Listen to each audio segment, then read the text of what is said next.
Sir, आज अत्यंत महत्त्वाची एक भूमिका तुम्ही मांडली असल्याची माहिती मिळते. नेमकी तुमची या सगळ्या संदर्भात भूमिका काय होती आणि एकूण महाराष्ट्रातला हा जो जातीय विखारीपणा कसा संपेल, सरकारने कसा तो प्रयत्न हाताळला पाहिजे? एक पहिल्यांदा आपण इश्यू काय आहे तो असताना समजावून घेऊ.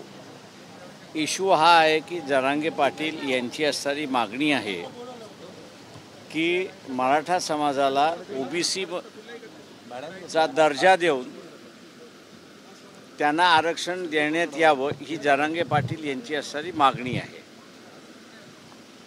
या मागणीच्या संदर्भातली आज बैठक बोलवण्यात आली होती, पण दुर्दैवाने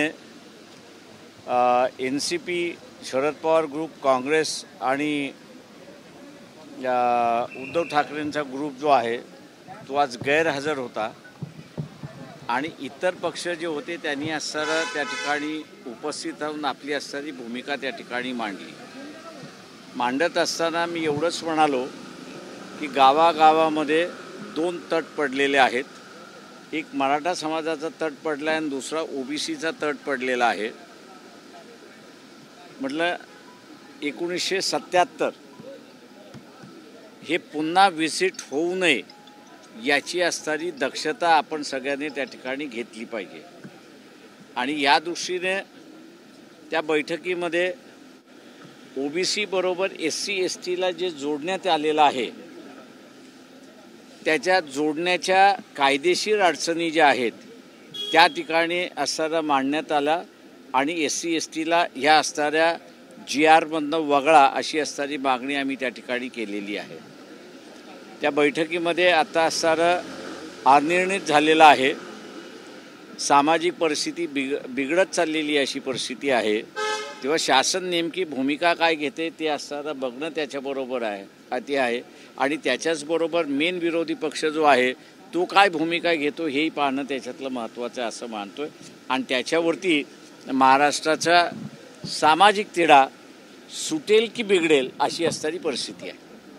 उपमुख्यमंत्र्यांनी बोलताना असं म्हटलं की सर्व राजकीय पक्षांची काय भूमिका असावी आरक्षणासंदर्भात हे लेखी लिहून देण्याची मागणी जी आहे ती तुम्ही केलेली आहे. हो, मी काय का शेवटी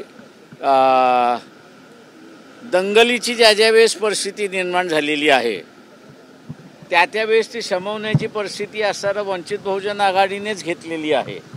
आत्तासुद्धा दंगलीची परिस्थिती मला त्या ठिकाणी दिसते आणि ती दंगल होऊ नये म्हणून राजकीय पक्षांची भूमिका काय काय आहे ही लेखी उपस्थित राहत नाही तर लेखी मागावी अशी मी असताना मुख्यमंत्र्यांना विनंती केली आणि ती लोकांना एकदा समोर गेली, जाहीर झाली तर मग ही जी दंगलीची परिस्थिती आहे ती कदाचित त्या ठिकाणी थांबेल अशी परिस्थिती आहे.